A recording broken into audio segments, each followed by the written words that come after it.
ஓம் அமிர்தீஸ்வரி நமக. ஓம் நம சிவாய. நாம இன்னைக்கு ஸ்ரீ குருகீதை புத்தகத்துல 65வது ஸ்லோகம் பார்க்க போறோம். ஸோ லாஸ்ட் வீடியோல என்ன பார்த்தோம் ஒரு ரீகால் பண்ணிட்டு வந்துடலாம்.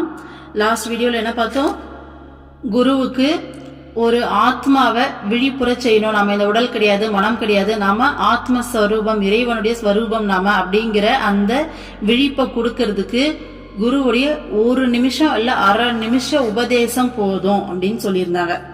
அடுத்து என்ன சொல்லியிருந்தாங்க, நாதம் பிந்து கலை ஆகியவற்றால் அடைய இயலாதவரும். சோ நாதம் பிந்து கலைனா என்னன்னு சொல்லி வீடியோல எக்ஸ்பிளைன் பண்ணியிருந்தோம். சைத்தன்ய வடிவானவரும், நிலையானவரும், அமைதியானவரும், ஆகாயத்திற்கு அப்பாற்பட்டவரும், அடுத்தது நிர்மலமானவருமான குருவிற்கு நமஸ்காரம்னு சொல்லியிருந்தாங்க.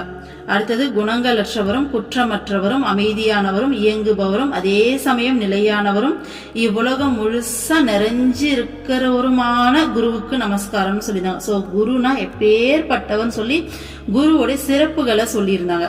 அடுத்தது என்னுடைய தாயும் தந்தையும் உறவும் தெய்வமுமானவரும், சம்சார முகத்தை அழிப்பவருமான குருவை நான் வணங்குகிறேன் அப்படின்னு சொல்லியிருந்தாங்களா. சோ இது எல்லாத்தையுமே நல்லா டீடைல்டா எக்ஸ்பிளைன் பண்ணியிருந்தோமா. சோ இன்னைக்கு அடுத்த ஸ்லோகா பார்க்கலாம். யத் சத்யேன ஜகத் சத்யம் யத் பிரகாசேன பாதி தத் யதானந்தேன நந்தந்தி தஸ்மை ஸ்ரீ குருவே நமஹ.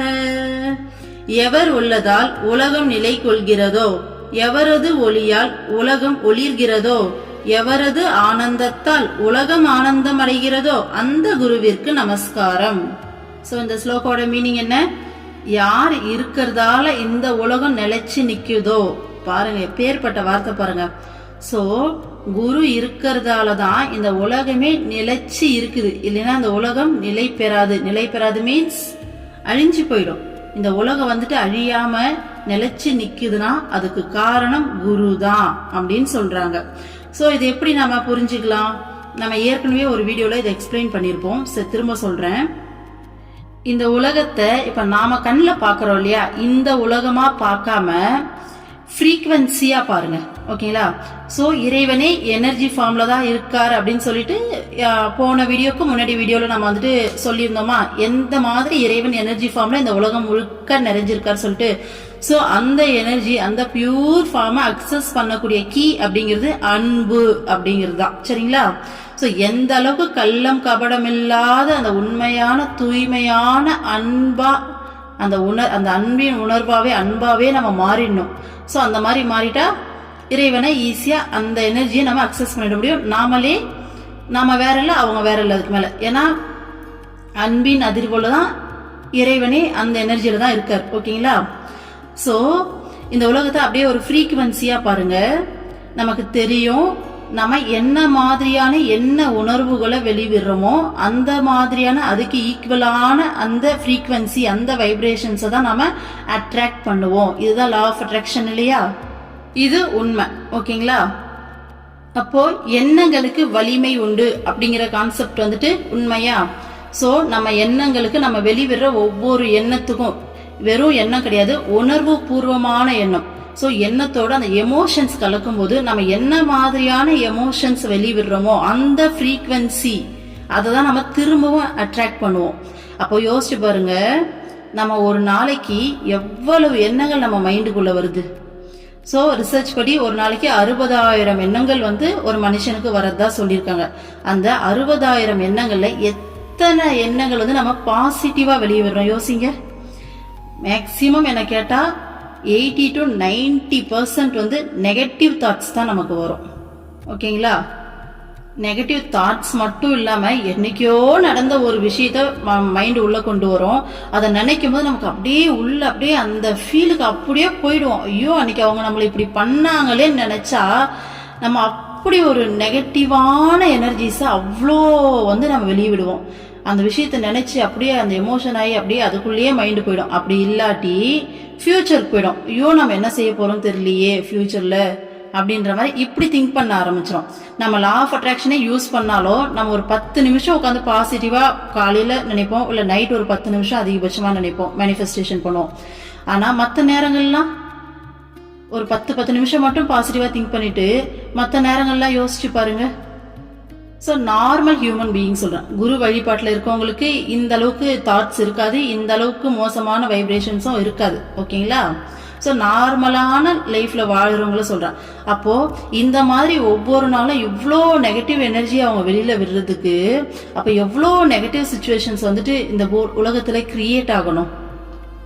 அப்போது இருக்கிற இந்த நேச்சரான லாப்படி அப்படியே விட்டோம் அப்படின்னா உலகம் ஃபுல்லாக அந்த தாட்ஸோடைய அந்த வெளிப்பாட்டால், அந்த உணர்வுகளுடைய வெளிப்பாட்டால் எக்கச்சக்கமான நெகட்டிவ் சுச்சுவேஷன்ஸ் கிரியேட் ஆகி உலகமே ஒரு போர்க்களமாக தான் இருக்கும். ஏன்னா மனுஷ மனசு முழுக்க முழுக்க அழுக்கால நிறைஞ்சது இல்லையா? குரு வழிபாட்டில் வந்த பிறகு நம்ம எவ்வளோ தூரம் வந்து நம்மளை குரு வந்து சுத்தம் பண்ணுறாங்க. மனசு ஃபுல்லாக எவ்வளோ அழுக்கு இருக்குது.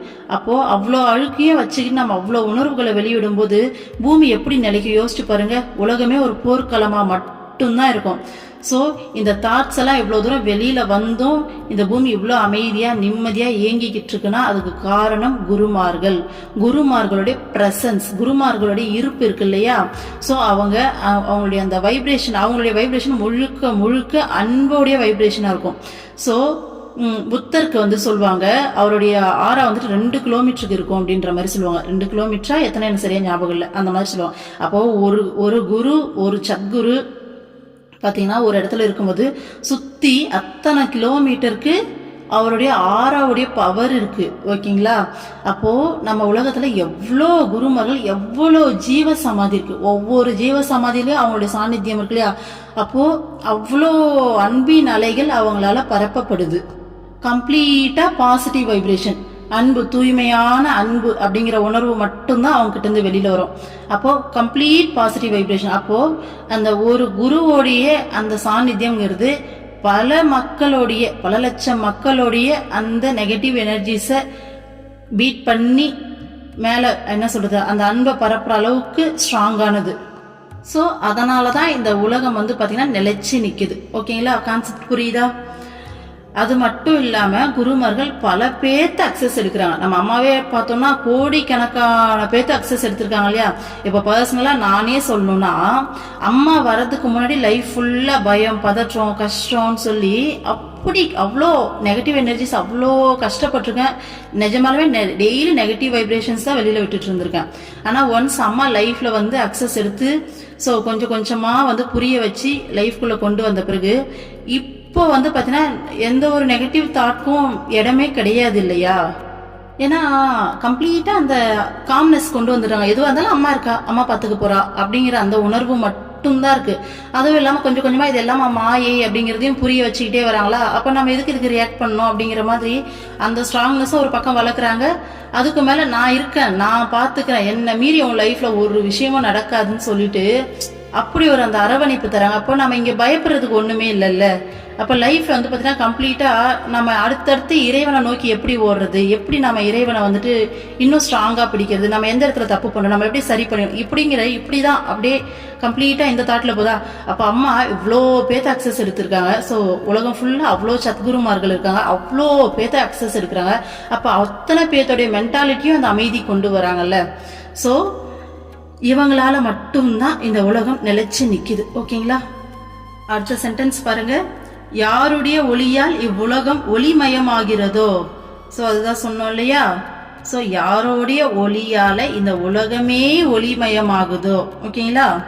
யார் மீது கொண்ட அன்பானது மகன், மனைவி போன்றவர் மீது காட்டும் அன்பாக வெளிப்படுகிறதோ அத்தகு குருவிற்கு நமஸ்காரம்.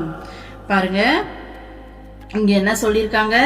யார் மேல நம்ம வச்சிருக்க அன்பு மகன், மனைவி போன்றவர் மீது காட்டும் அன்பாக வெளிப்படுகிறதோ அத்தகு குருவிற்கு நமஸ்காரம்னு சொல்லியிருக்காங்க. அப்போ நமக்குள்ள ஒரு அன்பு இருக்கு இல்லையா? அன்பு அப்படிங்கிற உணர்வு இருக்கு இல்லையா? நம்ம ஃபேமிலி மெம்பர்ஸ் மேல எல்லார் மேலே நம்ம ஒரு அன்பு அப்படிங்கிற உணர்வை வந்து நம்ம காமிக்கிறோம் இல்லையா? அந்த ஒட்டுமொத்த அன்புக்கும் உரிமையானவங்க குரு தான். ஓகேங்களா?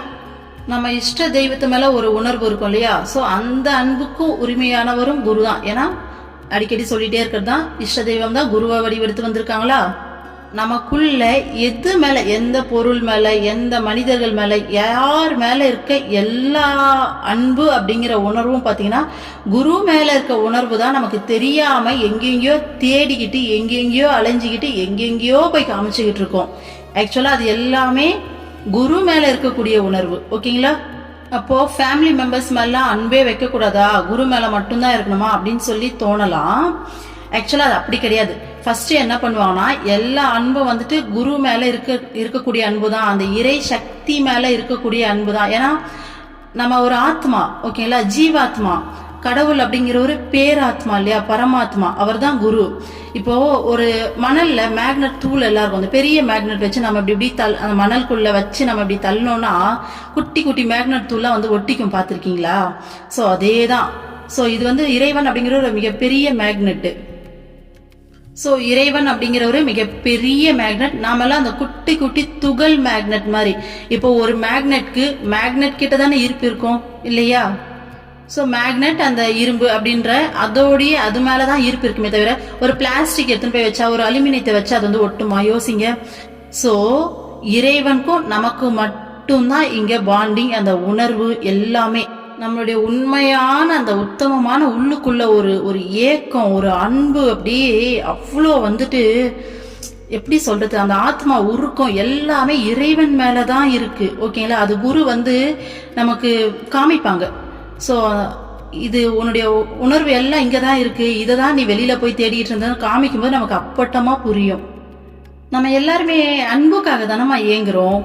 அன்புக்காக ஏங்கி தானே எல்லா இடத்துக்கும் ஓடுறோம், தேடுறோம், அலையிறோம், கிடைக்கல கிடைக்கல கிடைக்கலங்கிறோம், அழறோம். எவ்வளோ விஷயம் நடக்குது இல்லையா? யோசிச்சு பாருங்க.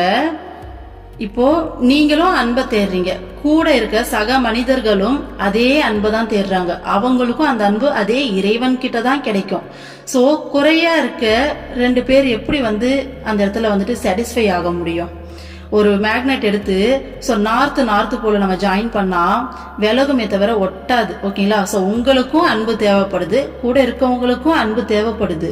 அப்போ ரெண்டு பேருமே எதிர்பார்க்கிற தன்மையில தான் இருக்கும். அப்போ நீ கொடுக்கலன்னு சொல்லி தான் போகுமே தவிர அங்க எப்படி போயிட்டு சாட்டிஸ்பேக்ஷன் ஆகும்? ஸோ அப்போ இறைவன் தான் பாத்தீங்கன்னா அந்த அன்பின் ஸ்வரூபம். ஓகேங்களா? அங்க மட்டும்தான் நம்ம எல்லாருக்குமே அன்பு கிடைக்கும். ஓகேவா? இறைவனால மட்டும்தான் எல்லா ஜீவாத்மாக்களையும் சாட்டிஸ்ஃபை பண்ண முடியும். ஏன்னா அவர் தான் பூரணமான அன்பு, அவர்கிட்ட தான் கிடைக்கும். ஓகேங்களா? ஸோ அவர் தான் குரு கிட்ட எதிர்பார்ப்பில்லாத அன்பு இருக்கும். இவங்க கிட்ட இந்த அன்பை காமிக்கிறதால நமக்கு இது கிடைக்கும்னு சொல்லி இல்லை, இவங்க மாறிடுவாங்க. நமக்கு இப்ப ஒரு சிஷ்யனை பார்த்த கூட அம்மா அன்பு வைக்கிறாங்க அப்படின்னா இவங்க மாறிடுவாங்க, கடவுளை நோக்கி வருவாங்க அப்படிங்கிற எதிர்பார்ப்போடலாம் அன்பு வைக்க மாட்டாங்க. அவங்க அன்பை கொடுத்துக்கிட்டே இருப்பாங்க. நாம போய் சரணாகதி அடைஞ்சு என்னை மாத்துங்க, என்னை அடுத்த ஸ்டேஜுக்கு ஏத்துங்க, என்னை இறைவன் கூட கொண்டு போங்கன்னு கேட்டா ஃபுல் சார்ஜ் எடுத்து நம்மளை கொண்டு போவாங்களே தவிர மற்றபடி அவங்க எந்த ஒரு எதிர்பார்ப்புமே பண்ண மாட்டாங்க. ஸோ எதிர்பார்க்கவே மாட்டாங்க, அன்பை கொடுத்துக்கிட்டே இருப்பாங்க. ஆனா நம்ம மனிதர்களுக்குள்ள இருக்க அன்பு எல்லாமே எதிர்பார்ப்போடு கூடிய அன்பு இல்லையா? ஸோ அது நிறைவான அன்பு கிடையாது. ஓகேங்களா? நமக்கு ஃபேவரா இருக்க வரைக்கும் தான் நமக்கு அந்த அன்பு நிலைக்கும். எப்போ நமக்கு ஃபேவரா இல்லாம நமக்கு எதிராக அவங்களோட இஷ்டத்துக்கு நடந்துக்கிறாங்களோ அந்த செகண்ட் நமக்கு அவங்க மேல இருக்க அன்பு முறியும், கோவம் தான் வரும். அப்ப அது உண்மையான அன்பு இல்லை இல்லையா? ஸோ அது வந்து அட்டாச்மெண்ட், பற்று, மோகம், எப்படி வேணா சொல்லிக்கலாமா? ஸோ அப்போ குரு லைஃப்ல வந்தா ஃபர்ஸ்ட் என்ன செய்வாங்க? இது எல்லாமே பொய், உன்னுடைய அன்பே பாரு எவ்வளோ ஃபேக்கா இருக்கு அப்படிங்கிற எல்லா விஷயத்தையும் காமிச்சு, நீ தேடுற விஷயம் இங்கதான் கிடைக்கும், கடவுள்கிட்ட தான் கிடைக்கும் அந்த அன்பு அப்படிங்கிறதையும் காமிச்சு ஃபர்ஸ்ட் இறைவன் மேல அந்த அன்பை வர வைப்பாங்க. ஓகேங்களா? ஸோ ஃபேமிலி மெம்பர்ஸ், சுத்தி இருக்க எல்லா பொருள்கள் எல்லாத்து மேல இருந்து அட்டாச்மெண்ட், அந்த பற்றை வந்து எடுத்துருவாங்க. எடுத்துட்டு அந்த பியூரான அன்புனா என்னன்னு சொல்லி தருவாங்க. அந்த பியூரான அன்பை சொல்லி கொடுத்து நம்ம ஒரு லெவலுக்கு மேல நம்மளை பியூர் பண்ணி இந்த உலகத்துல இருக்க எல்லார் மேலேயும் சமமான அன்பை நாம கொடுக்கற அளவுக்கு நம்மள மாத்திடுவாங்க. என் ஃபேமிலி, என் குடும்பம்னு இல்லாம இப்ப குரு எப்படி இருக்காங்களோ அதே தன்மைக்கு நம்மளையும் மாத்திடுவாங்க. ஸோ எல்லார் மேலேயும் அந்த சமமான அன்பு வந்துடும். அந்த ஆத்ம அனுபூதி நிலை கிடைச்சிட்டா, முக்தி கிடைச்சிட்டா. ஓகேங்களா? அப்போ ஒரு பறவைய கூட்டுல இருந்து வெளியில எடுத்து விட்ட மாதிரி. ஏன்னா நாம எதிர்பார்ப்போட வச்சுக்கிட்டு இப்படிதான் சொல்லி நம்மளா ஒரு பவுண்டரி கிரியேட் பண்ணிக்கிட்டு அந்த அன்பை எதிர்பார்த்துக்கிட்டு நம்ம போயிட்டு பிரச்சனை பண்ணிக்கிட்டு நம்மளே பனிஷ்மெண்ட் கொடுத்துக்கிட்டோம். ஒரு சிறைக்குள்ள வச்சு அடைச்சி நாமே பனிஷ்மெண்ட் கொடுத்துக்கிட்டு இருக்கோம். அப்போ அந்த சிறையிலிருந்து விடுதலை கிடைக்கும். நாமளே முழுமையான அந்த அன்பின் ஸ்வரூபமா மாறும்போது முழு சுதந்திரத்தை உணர்வோம். இந்த பாடி, இந்த மனசு, இந்த குடும்பம் அப்படிங்கிற இந்த பவுண்டரிஸ், இந்த குறிப்பிட்ட எல்லைக்குள்ள இல்லாம நம்மளுடைய எல்லை அப்படியே பறந்து விரிஞ்சிடும், இந்த யூனிவர்ஸ் ஃபுல்லா விரிஞ்சிடும், பறந்து விரிஞ்சிடும். ஸோ நமக்கு திருப்பி இந்த உடல் எடுக்க வேண்டிய அவசியமும் ஏற்படாது. சப்போஸ் எடுத்தாலும் நம்மளுடைய விருப்பப்படி எடுத்துட்டு அழகா வாழ்ந்துட்டு சந்தோஷமா போகலாம். ஸோ நம்மளுடைய ஆத்மாவை சிறையிலிருந்து வெளியில விடுறதுக்கான ப்ராசஸ் தான் நம்ம குருவோடைய சரணாகதி அப்படிங்கிறது. ஓகேங்களா? ஓகே, அதுதான் சொல்றாங்க, மனைவி மகன் போன்றவர் மீது காட்டும் அன்பாக வெளிப்படுகிறது. குரு மேல வச்ச அன்பு தான் இந்த மாதிரி எல்லாம் வெளிப்படுதுன்னு சொல்லியிருக்காங்க. சரிங்களா? ஸோ இந்த ஸ்லோகத்தில் என்ன சொல்றாங்க, எவரில் இந்த உலகம் நிலை கொள்கிறதோ, யாருடைய ஒளியால் இவ்வுலகம் ஒளிமயமாகிறதோ, யார் மீது கொண்ட அன்பானது மகன் மனைவி போன்றவர் மீது காட்டும் அன்பாக வெளிப்படுகிறதோ அத்தகு குருவிற்கு நமஸ்காரம்னு சொல்லியிருக்காங்க. ஓகேங்களா? அடுத்த ஸ்லோகா பாருங்க. ஏனேதம் தர்ச்சிதம் தத்வம் சித்த சைத்யாதிகம் ததா ஜாக்ரத் ஸ்வப்ன சுஷுப்த்யாதி தஸ்மை ஸ்ரீ குருவே நமஹ. மனம், மனதின் விஷயங்கள், விழிப்பு, கனவு, உறக்கம் போன்றவையின் தத்துவத்தை புரிய வைத்த குருவிற்கு நமஸ்காரம். சோ மனம்னா என்ன, மனதோடைய விஷயங்கள் என்ன, விழிப்புனா என்ன, கனவுனா என்ன, உறக்கம்னா என்ன. ஓகேங்களா? ஃபர்ஸ்ட் குரு லைஃப்ல வரும்போது நம்ம மனசுனா என்னன்னு புரிய வைக்கிறாங்களா? சோ உன்னுடைய மனசுக்கு நீ அடிமையா இருக்க கூடாது, உனக்கு தான் உன்னுடைய மனம் அடிமையா இருக்கணும். மனசுல தோன்ற எண்ணங்கள் எல்லாமே உண்மை கிடையாது. அதை பாத்தீங்கன்னா எப்படி பாசிங் கிளவுட்ஸ் மாதிரி ஜஸ்ட் வேடிக்கை பாரு, அதை கவனிக்கிற இல்லையா? இப்போ எண்ணங்கள் எல்லாமே வருது, எண்ணங்கள் நீ கிடையாது. ஏதோ ஒண்ணு உள்ள இருந்து எந்த நேரமும் இது எல்லாத்தையும் கவனிக்குது இல்லையா? அந்த கவனிப்பாளன் தான் நீ. ஓகேங்களா? அப்படிங்கிற அந்த விழிப்புணர்வு கொடுக்கறது யாரு? குரு. சோ மனதின் விஷயங்கள், மனம் எப்படியாப்பட்டது, எப்படியாப்பட்ட தன்மை கொண்டது, எந்த டைம்ல எப்படியெல்லாம் ரியாக்ட் பண்ணுது பாரு. ஒருத்தர் ஒரு வார்த்தை சொல்றேன், உன் மனசு அப்படியே உடனே என்ன மாதிரி ரியாக்ஷன் கொடுக்கும். சோ அதெல்லாம் இருக்கக்கூடாது. சோ மனசு அந்த அமைதியா இருக்கிறது, மனசுடைய தன்மைகள்லாம் என்னன்னாங்கிறத அப்படியே அக்கு வேற ஆணி வேற பிச்சு போட்டு காமிப்பாங்க குரு. ஓகேங்களா? அடுத்தது விழிப்பு, விழிப்புணர்வுனா என்ன?